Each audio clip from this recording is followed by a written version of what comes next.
Boom. Wagwan. We are live. We say it. Jords will be joining me in a sec, but welcome back to the Hotspur Cave. Jay from the Cave. You know who it is, man. It's your boy Jay. I know I say it's been a minute. It's been a couple days, all right? But hey, 3 goals, 3 headers, 3 points. Thank you very much. It's all I asked for. It's all I fucking asked for, guys. Do you know what I'm saying? But listen, if you're new around here, please smash the likes, subscribe. Yes, I see that comment. That Newcastle fan in Jords' chat was going crazy. But we're not going to pay no mind to that because I don't really care about Newcastle. I'm going to be honest with you. But speaking of the devil, Cave Conversations, my co-host on these amazing shows. Jords, what are you saying, brother? Yeah, man, I'm all right. It's good to be here. You know, big up to everyone inside. Make sure you guys smash the like, especially if you've come over from my channel. Make sure you're subscribed, all of that stuff. Good to have the conversation back. And you know what? I think we're in a decent position at the moment. I think Spurs are doing pretty good, so I'm happy, man. Yeah, we've got a lot to catch up on, bro. You know what I'm saying? We've got a lot to catch up on. I mean, big up for the raid as well. You should all be already subbed to bro, but if you're not, hurry up, innit? 3 points on the weekend. 3 points on the weekend. After a very pitiful midweek performance. A performance so dreadful. I actually fell asleep in the 70th minute. I had to watch the game back from 70 minutes. I fell asleep and woke up at 1 a.m. and missed like 3 streams. That's how bad we were. But we turned it around. I think we played very well against Everton. You know, there's a few standout performers. There's a certain number 7 who right now is on fraud watch to the highest. And I know people are going to defend him. And I want to get your take on this. You know what I'm saying? But for me, he's on fraud watch. But all of that, yeah. Before we get into all of that and whatnot, how do you feel about the result and the manager? Because I'm sure you can see the title is Jords Frank out. I mean, I kind of had to test the waters in the stream before to get your. I'm assuming that you're Frank in. Yeah, I'm not Frank out. I don't know anyone that is actually Frank out, and anyone that is Frank out can very much shout me to have a conversation about it. I'd be more than open to speaking about how they are Frank out and how they got to that thought process. Because I think people that are Frank out at this point just they lack critical thinking skills. That's what I'll be honest. And that's me just being totally real. Like, I think you're allowed to have your opinion on your club, but if you are Frank out 9 games in to a season where we are third, we've got more points under Frank than we had under Ange for the whole of 2025. One of our very, very good starts to the season. We could potentially have 20 points in 10 games. So we could average a 2 point per game start the season. Yeah, you just have to lack critical thinking skills to think Frank out. But ultimately, for me, been impressed with the team. Think it could go levels up. I think we're at the start of a journey, building some of the foundations. And ultimately, I think Frank is just doing his job, you know, taking it game by game, changing some things up, adapting like people thought he would do, but also wanted him to do. And yeah, like we're in a good position in the league. We're in a good position in Champions League. We haven't lost. In fact, we haven't lost a game in the Champions League. He's one of the first managers, I think, not just for Spurs, but in a long time, to go 3 games unbeaten in their first 3 in the Champions League. So, like, respect Frank. You know, when we do Mourinho, respect Frank. Respect.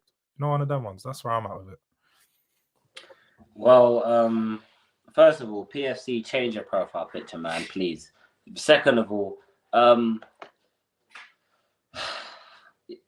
I find the whole Thomas Frank thing very interesting because after the Villa game, I was so angry, bro. I was so mad. Like, genuinely, I was genuinely mad because I don't understand why we're so...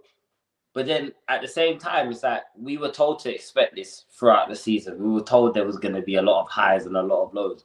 But it's just, I really feel like our biggest problem is just connecting our midfield to our attack, bro. I keep saying it because every game I notice it.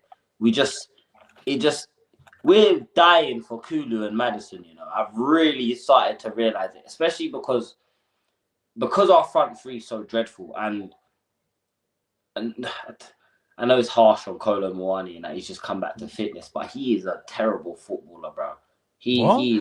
I don't think he's very good, bro. Jay, you've not watched enough of him to make that's and this is what I think there's a problem within Spurs fans is bro. you do I just this. don't rate You go too early. Good, you've bro. gone way too. You cannot tell me you've seen Colomwani because I know you're not talking about him at Juventus and PSG. You're talking about the minutes you've seen him at Spurs, which is under 90 minutes. So you've watched him for less than 90 minutes and you're telling me he's a terrible footballer. And then if you're making that statement, I need you to explain what about his game is terrible and what parts of the game you saw it to be terrible. Bro, I just believe he's too passive, bro. How? I think, but then again, hold on. See, this is what I knew you was gonna jump. I'm jumping on everyone that makes the big statements like this now, because I am the Tottenham defender. Yeah, I'm gonna defend my club even against our own fans because I think our fan base is a virus right now. We've got a virus. Wait, Jords, hold on, slow down, guys, slow down. Let me finish, Let me finish, bro.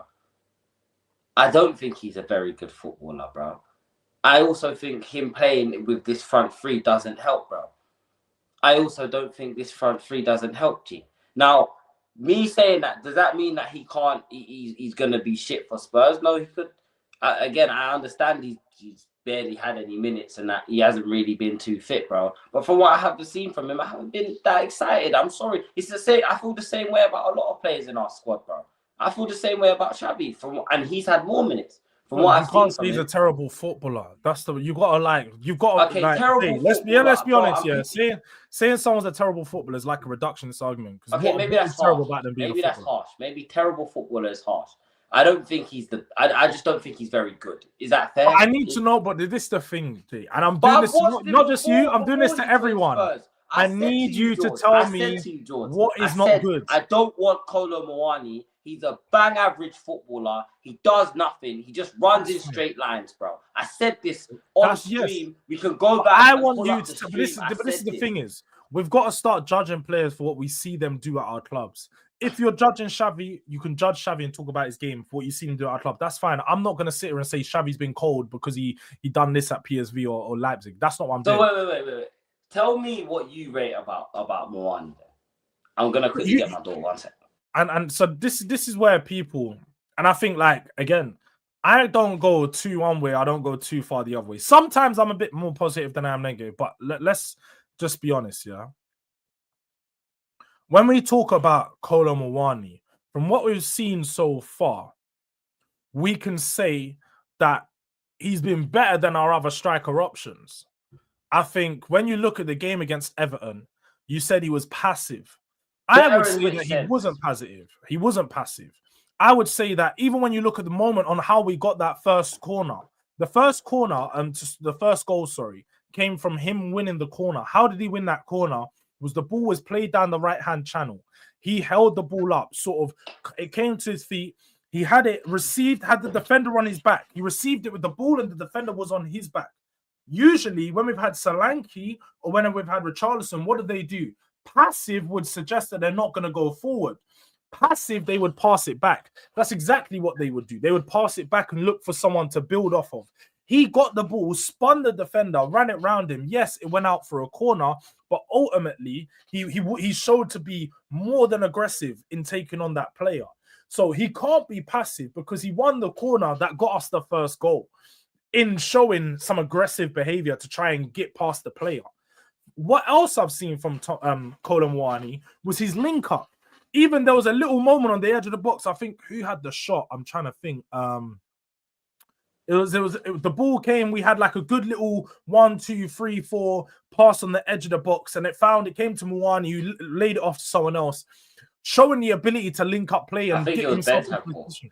I think it was Bentancur that had the shot. Yeah, like them little situations there are times when we see Richarlison get the ball, he falls over. We see Richarlison get the ball, he goes left. Now, I'm not saying Colin Mwani's great because we watch Richarlison every week and Richarlison's shit. What I'm saying is what you see from Colin Mwani is a lot more positive behaviors than what we see from some of our other strikers. So I don't think we can say he's passive. I don't think it's the right word. And from what we've seen of him, he hasn't been good and he hasn't been bad. I think he's just been decent. Like, he's showed us a good level. And let's be real, like, you he's know just what, come back Jords, from though? injury. Do you know what I will say, though, Jords, though? I think that I don't think it's down to... I don't even think it's down to him, bro, because, again, I've seen him play for France. Do you know what I'm saying? Seen him play for PSG, bro. He's a lot more direct when he's playing for his country, when he's playing for other... Here, he hasn't had that chance yet. I'm just saying our front three in general is genuinely too passive, bro. Too passive, scared to attack. And this is one of the reasons why I rate Pap Sarr, and me and E rate Pap Sarr so much, and Paulinho even. It's because they shoot, bro. They just go for goal. They take the game by the scruff. I'm not seeing that enough. And you know what? You're right. He's a lot better than Richarlison. I don't want Richarlison to play another game this season, if I'm being completely honest with you. If I could sell him now, I would sell him now. But that's fair. You've given me your thoughts on Mwani, yeah. We're gonna get on to Xavi in a second. Let's talk about our captain, our vice captain, should I say? You know, the guy who's stepping in for Romero at the moment, bro. We got one, G. We finally got one, bro.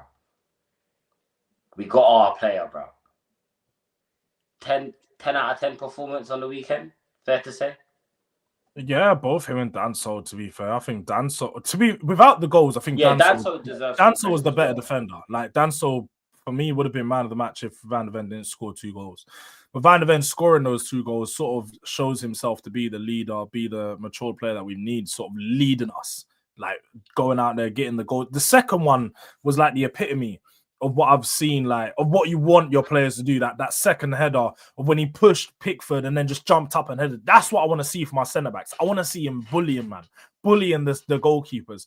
And to be fair, for a player like Van de Ven, who's taken already leaps and bounds, because when we signed him, people would know aerially he was poor. Even in his first 2 seasons, I'd say aerially, especially his first year, he would get beaten a lot of the time. He used to get bullied, man. And for a big player, never really used to be good aerially. He's looked a lot better since he's coming under Frank, and it's probably because he's been worked on a lot of defensive and offensive set pieces on the corners and so on. So he looked good, passing out from the back, composure, just bringing us everything that we need and everything that you need from a world-class centre-back. And it seems like we're actually got one of the top centre-backs like our other rivals over on the north side have. We obviously know Gabriel Saliba, really good centre backs, but whenever you watch them, you're just like, raw. Like, I wish I had someone like that in my team. Now we've got Van de Ven. I actually feel like we've got a player like that in our team. No, I agree, man. I agree, bro. I can't lie. Genuinely, and it's mad because he feels like he's starting to become a more complete defender, if that makes sense, bro. He's got the speed. He's got that attacking presence. I think he's outscored a lot of players this season, which is kind of mad for a centre-back. Do you know what I'm saying? We was praising Vuskovic for scoring goals. Who needs him, bro? We got Van de Ven. Do you know what I'm saying? The tackling, his ability to make those last-ditch tackles. I mean, you see it in the Europa League final, that clearance off the line, for example. He has that in his locker. Bro, he's becoming... Even his passing... Even that's another thing I've noticed, bro. His passing he used to hit the advertising boards a lot last season and in his first season as well. And it used to piss me off a lot. It was one thing that used to piss me off. It's like, find your man, innit? Very, very, very impressed with Van de Ven. Which is why this weekend, it's like rivals wanted me to be gassed and say, oh, we're in a title race and da-da-da-da-da. Shut up. No, just let me be happy. I'm taking it week by week. If it seems like my mood is changing every week, it's because I'm actually reacting to these things game by game, innit? Like, I'm actually looking at it game by game. Because this is the guy's first season. I don't want to be Frank out. But if we lose to Arsenal, though, there's problems, innit? But let's talk about the guy who's supposed to be the new face of the club. Do you know what I'm saying? Xavier, bro. Let's talk about Xavier real quick. Chat to me, man. What's going on with him, bro? We gotta bring him to the office. You know what I'm saying? Sit him down with the head teacher and the deputy head teacher, and we need to have a meeting about his progress, bro. Because something's not right. Do you know what I'm saying? Do we need to move him? Does he need to move seats? What's going on, bro? Like the guy's struggling in class, bro. He's struggling. Again, I'm going to ask you a question. I'm going to flip it back to you. What do you think he's struggling with, and why do you think he's struggling? Because the only reason why I say that is because whenever I speak to people about Xavi Simons, either they want to have one of two conversations. They want to have a footballing conversation as to why he's not working out in the team and what do they think needs to change, or they want to have a conversation where they're confirming their original opinion of him of, oh, Xavi Simons isn't good. And so if that's the conversation, no. Yeah, no, I'm just saying, like, certain people are at the point of where it's just like, Xavi Simons isn't good, let's cook Xavi Simons. That's the conversation, that's fine. Like, I can get that at this moment in time, Xavi Simons hasn't been standout, hasn't been the player that many people thought we were signing.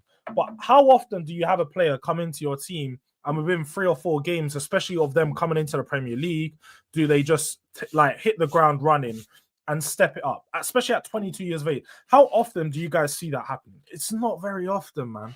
We don't usually see players come in at his age, just hit the ground running at a top team as well, and just start balling out. And everyone's like, yo, this player is so cold. He's worth every 50 million pounds. Every penny that we spent, all the 50 million pounds that we spent on him. I think at the moment, he's struggled at times. The first couple games, especially, I think he struggled in the positioning, getting used to where he was needed, how he needs to be played. I think like the basics of just getting used to a system was the first couple games. Like, you're looking at the game, you're like, even in the Aston Villa game, where you could say he didn't get into the game, but it wasn't his fault. He's literally sat there in the pockets waiting for the ball and nobody's passing to him. And then in the last game against Everton, he's now done everything that we've asked from him, because people were saying, oh, he's too passive. He's staying away from the ball. He's in the final third. Tell him to drop deeper and make something happen. Okay, against Everton, drops deeper. He's trying to make stuff happen. He's picking it up from deep. He's trying to play through the lines. Him and Kudu's sort of working together. That little chemistry of having them both in the Thames, it worked out for him because it gave him a little bit more freedom to operate. Yes, he had 2 moments in the game where you could look at it and be like, bro, he gave it away at the back, almost gave away a goal. The forward line. He was through on goal and he fluffed the attack. Cool. 2 big moments, 2 bad moments that you could stand out and say weren't good for him. But his actual all-round game hasn't been terrible, hasn't been bad. It's been pretty good. He looks like he's growing in confidence. He doesn't look confident. That's what I was getting onto. I feel like he's growing. He's growing in confidence. And I think as the games go on, he's getting more confident. But at the same time, when he had these moments in the game, you can tell that moment where he almost gave away the goal, that's a knock of confidence. And especially in a game like that, I spoke with E about this, when you take players off the pitch at certain points, it can knock their confidence even further. I think Xavi, I agreed with the substitution to take him off at that point, because I think we just needed something different in the middle. I was screaming to sub him off at work, bro. Yeah, so I get it. I totally got it. But at the same time, for me, I got why keeping him on, or why Xavi was frustrated, because he was growing into the team game. He was getting a lot better. And let's be honest, when it comes to the physical side of the game, he can match what Everton will give him. But obviously, Frank wanted a little bit more, wanted a bit more intensity, so he threw Bergvall in there, which was understandable, isn't it?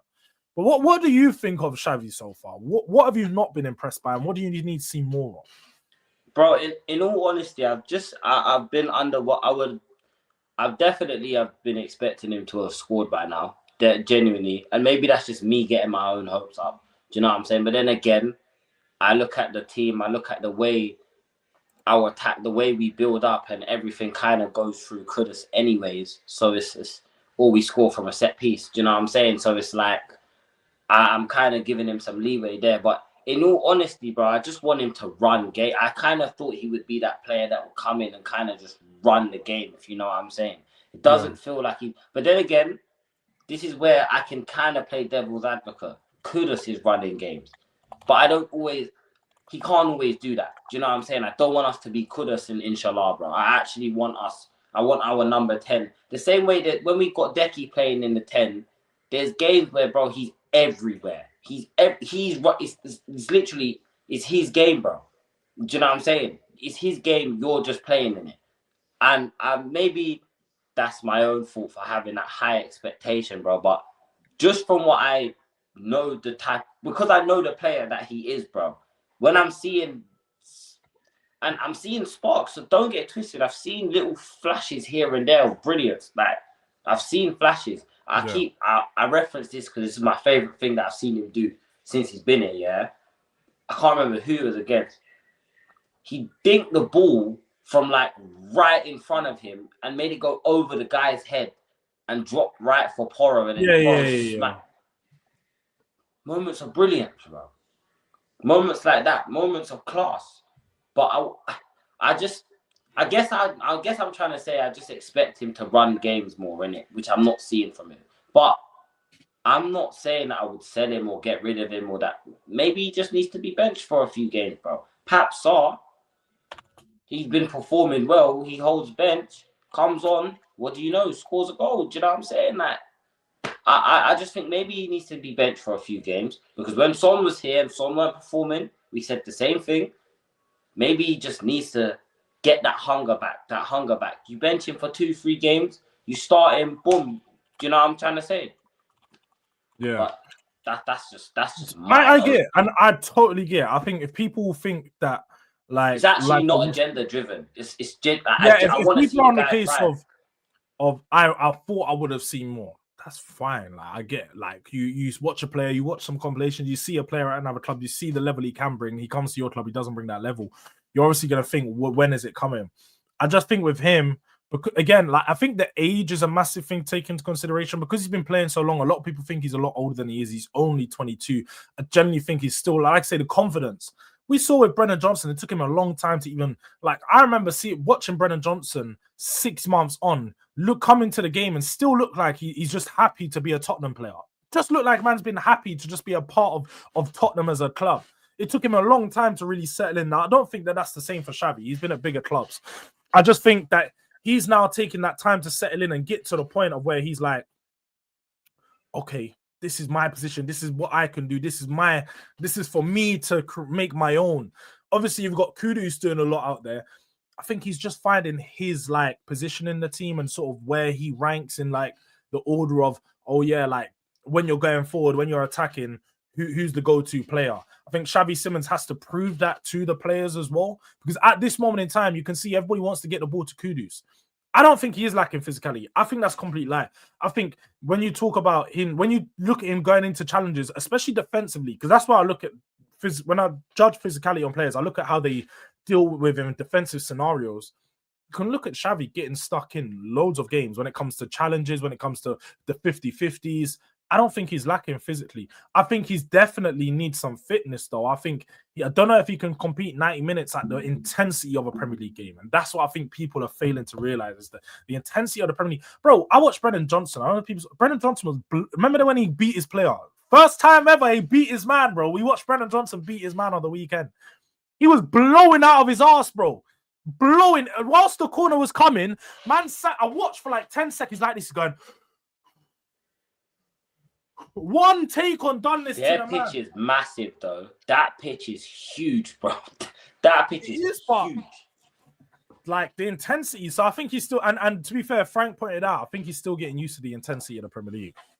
That's what I do think at one point is, but he's not been amazing though. I won't sit here and say Xavi's been cold. He definitely has a lot more to prove. But I think people need to just hold up.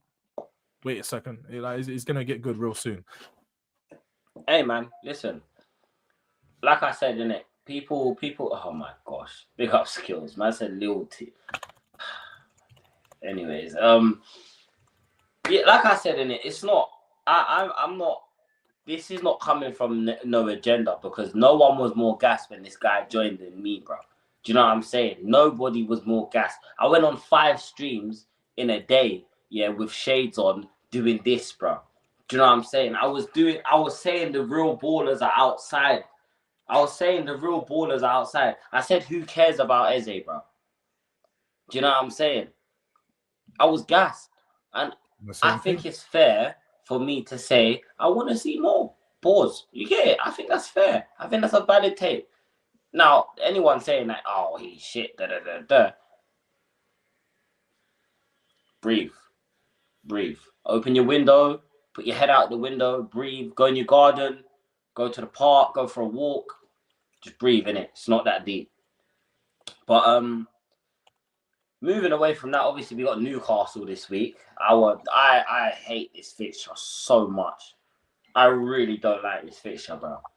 Because this just screams 4-0. Like, it just screams 4-0 Newcastle. Now, obviously, that was under Ange. Times have definitely changed. But how do you feel going into this? Do you think we'll rotate the squad? Do you think he's going to go for a stronger squad? Because I think we should just go all out and win this, bro. I'll be honest. I know we got Chelsea on the weekend, but I ain't worried about no Chelsea, bro. We go all out and win this, bro. I want this cup, bro. I can't lie.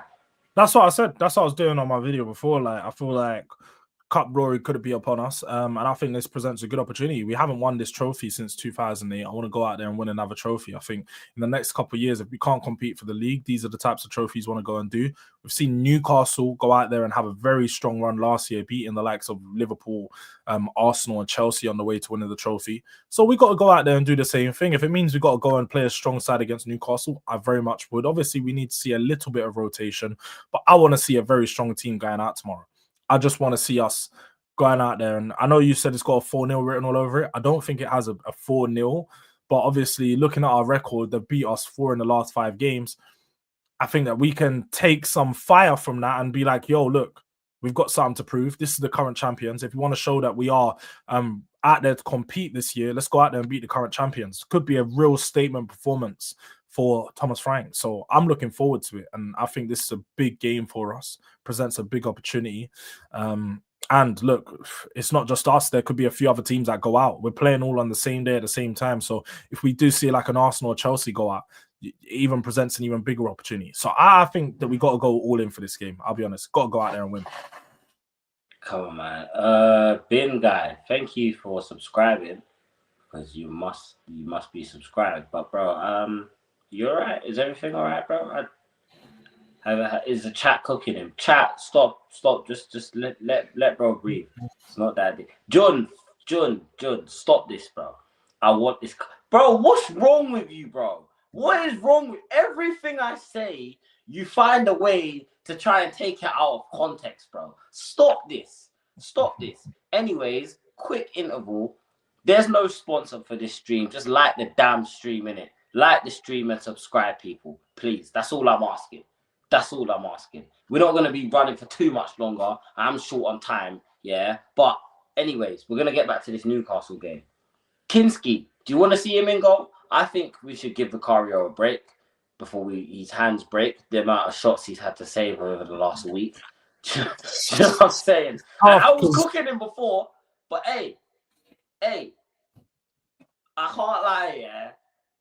Without Vicario, bro, we would be mightily fucked. I think it's fair to say, bro, we'd be fucked. I hope you heard that one, Ghosted.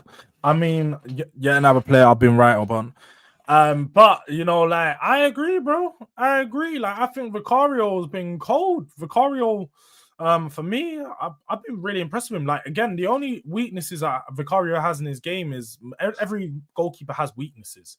The best goalkeepers in Edison have weaknesses in shot stopping, and then Alisson's not the best person at booting out from the back. Like nobody's gonna be flawless all round. Donnarumma's not great with his feet. Like if Vicario's not good with his feet, that's fine. As long as you're shot stopping and the one fundamental of goalkeeping is top, he's really, really good. And that's ever since Ghosted, you said we should get a new goalkeeper just last week. So he's been performing. So maybe he's watching the stream. I don't know if I'd start Kinski though. I think when you go off of the last couple of performances, we've seen how Vicario saved us. I think he's prevented 3.68 XG or something like that. I remember seeing a stat earlier this morning. That is awful. That is disgusting. Oh my god. He's been really strong for us in the back line. And I wouldn't change anything, especially against Newcastle. If it was a smaller team, I'd say throw Kinski in there. But Newcastle, I'm going with our strongest team, man. I'm going Vicario. But I also wouldn't be mad if Frank drops him to give Kinski some minutes, because ultimately Kinski's got to get some minutes here and there, innit? Like, it's a great question, Chills. What? I don't know, bro. Maybe Austin's still in the team. He's just in and around the team. He's a third goalkeeper, innit? Third goalkeepers I think I see a goalkeeper recently, bro. He had like 92 appearances across 10 years in his career. Like that's just what third goalkeepers are. Like they don't appear. That is, I mean, getting paid in it affairs, man. But damn, 10 years, bro. Like 92 appearances in 10 years is mad, isn't it? Like Bro, that's like 10 games a year. And most of those games were at like they weren't at the top teams. That was at like the shit team that he went and played for a year on loan, and then go to a rubbish team. And then at the end of his career, he was playing at like a League Two conference. Like most of their careers, they don't play. YouTubers are doing much better when we are playing shit. Come on, that's who we are, mate. Ha. It's who we are, mate. Can't wait. I don't get what you're saying, Binny guy. Because do you prefer YouTube when Tottenham is shit? Is that what you're saying? Because we don't. I mean, I'd rather Tottenham be good, and I don't get as many views. Like I'm not one of those guys. I don't give. I don't care. Like, hey, listen, bro. I couldn't give a toss. I don't want to watch my team lose. You think it's fun losing every week, bro? You think that is fun? This is why I pray for mics. Can we just put hashtag pray for mics in the chat, bro? Do you know what I'm saying? This is why I pray for mics. Losing every week is dark. It's dark. You got nothing to... You know we have lives outside of YouTube as well. Fact. Yeah, that football conversations somehow find their way into. Do you know how embarrassing it is when you go into work and your boss don't even say what I want to you. He just laughs. He just chuckles. He just taps you on your shoulder. Nah, it's not good, bro. So I don't know what you mean, innit? So I'm going to give you time to reflect and then come back to that statement, bro. Vicario is not that bad. I know he's not that bad. But he's just a bozo sometimes. Jay, if you need it, I'm not even going to read that comment. Waste my time talking about someone. No, bro. I'm going to toss about that guy. Vicario saved you in a lot of games. He has. As Jords was saying, that save with the super. Yeah, that was. he made two brilliant saves against Everton on the weekend, bro. And I'm gonna just say this, bro. He's in terms of shot stopping. I think only Alisson and Donnarumma are better than him in terms of just pure shot stopping. In fact, no, I take that statement back because he can't save shots from outside the box like that, bro. Vicario, an Italian lifeguard, out here performing save after save. Hey, that was cold. If we want to have a team like the Poch era or even better, I'm just saying these are the guys who need to be upgraded on.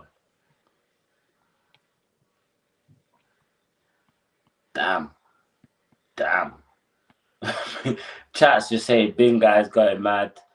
Millwall 2 points off automatic promotion. Oh, that would be so dark. Millwall could get promoted as West Ham go down for real. Oh, that would be dark. Mike would go mad. Oh, he'd go mad. But anyway, there's a few. First of all, Ange, Wolfie, hold that. I haven't got to speak to Wolfie, but Wolfie, hold that. I want to quickly talk about the Chelsea game as well on the weekend, yeah, because obviously I'm probably not going to get to speak again until after that game on YouTube. That is. Are you not excited? Does playing these big games not get you mad excited, bro? I think everyone wants me to be nervous. I'm not nervous, bro. I'll be honest. I know it's a boring answer, but I haven't thought about Chelsea until we get through Newcastle. Like that's where I'm at. I'm generally just looking. Rush Newcastle. We're gonna get past them, bro. I generally haven't even thought about the Chelsea game because obviously, like the way I'm looking at it is we could pick up an injury tomorrow. There could be changes. Like don't get me wrong, I'm looking forward to the Chelsea game because it's at home. But at the same time, I'm like home ground. We don't really have a great record at the moment. Do I see us beating Chelsea? I can. I think they're in a tough period right now. The centre backs are just a mess, and defensively they look all over the place. Not that great going forward as well. So if there's any time to beat them, it would be now. To be honest, is that something that concerns you then? Our home record. Yeah. What is our home record looking like actually? When was the last time we won at home? We won at home once this season, and that was Burnley. Obviously beat Villarreal at home as well a few weeks ago, but we haven't got a lot of home Premier League wins. We've got 3 in our last 18 games. 3 in our last 18 Premier League home games. So it's been awful. In the last 12 months, our home record has been awful, and we need to pick it up. Like, we should be a team who don't lose at home across the season, or maybe lose 1 or 2 games across the season. But losing, I'm not being funny, we've not picked up points in over 15 games at home. It's mad. So we need to pick it up, and against a team like Chelsea, this would be where it would be. Oh wow, I didn't even really. I know I've heard a lot about our home record's been shit. We've got like 10 losses in that. We've got like 10 losses in that 18 game period, like 3 wins, 5 draws, or something like that. How many? A majority of those are with Ange, though, surely. Yeah. I think only 4 with Frank. Frank's got 1 win, 1 loss, and 2 draws at home at the moment, I think. Or maybe 2 losses. 1 win, 1 draw, 2 losses, I think. Yeah, because we lost to Villa at home. Bournemouth and Villa, both at home, yeah. Well, I think it's fair to say then that definitely is something that needs to improve. Obviously, the game's tomorrow night, isn't it? Yeah, tomorrow night games are. I hate night games, bro. I really can't stand late games. I guess score. How you feeling? Score prediction. Score predictions. I couldn't even give you a score prediction. It'd be so mad. I'll just be throwing numbers out there at this point. Is this how Newcastle got the man them? Just got the man them nervous, bro. Nah, bro. I'll be honest. I don't even think of predictions until like the day or two before. I do my prediction show on a Thursday, so that's really when I start looking in predictions. But up until before then, I don't even think of score predictions and stuff. I'm just like, yo, it's gonna be a tough game. I think we can win. Do I think we are going to win? I don't know. Like, again, let's see. I'm hoping Romero might be available for that game, if anything. Any update on him? I haven't. Is there any update? He's training, but he's not available for Newcastle. We know that. Same for Solanke and Udogie. Both not available for Newcastle. That's one thing. Oh, no way, Udogie. That guy, man. That guy. I feel bad for that guy, man. Because he started to, as soon as he starts finding his feet, just again, bruv. And with Solanke, hey, I'm gonna say a prayer for Solanke tonight, bro, because I can't watch. Nah, bro. I need someone with some sort of hold up play. You know what I'm saying? Someone that can put the ball in the back of the net if you give them a chance. Because funny enough, I don't see Solanke slap them over the bar from 6 yards out, or headed them out of the goal from on the goal line. You know what I'm saying? But I see Richarlison doing that. But people, I have to go in it. You know what I'm saying? Your boy, these bills ain't going to pay themselves, man. You know what I'm saying? These bills ain't going to pay themselves, man. But Jords, thank you so much for joining me, my friend. Thank you for the raid as well. You get me? Make sure you guys liking, subscribing, all of that good stuff. You will see me on Lewis's show this evening, Capital Conflict. Make sure you guys are over there. Me, Mike's, Lewis, and Northside will be talking some football. I'm going to laugh at Lewis as well, because losing to newly promoted sides at home is dark. You know what I'm saying? It ain't easy. You know what I'm saying? But yeah, people, like, subscribe, all of that good stuff, and I will see you in a bit. Peace.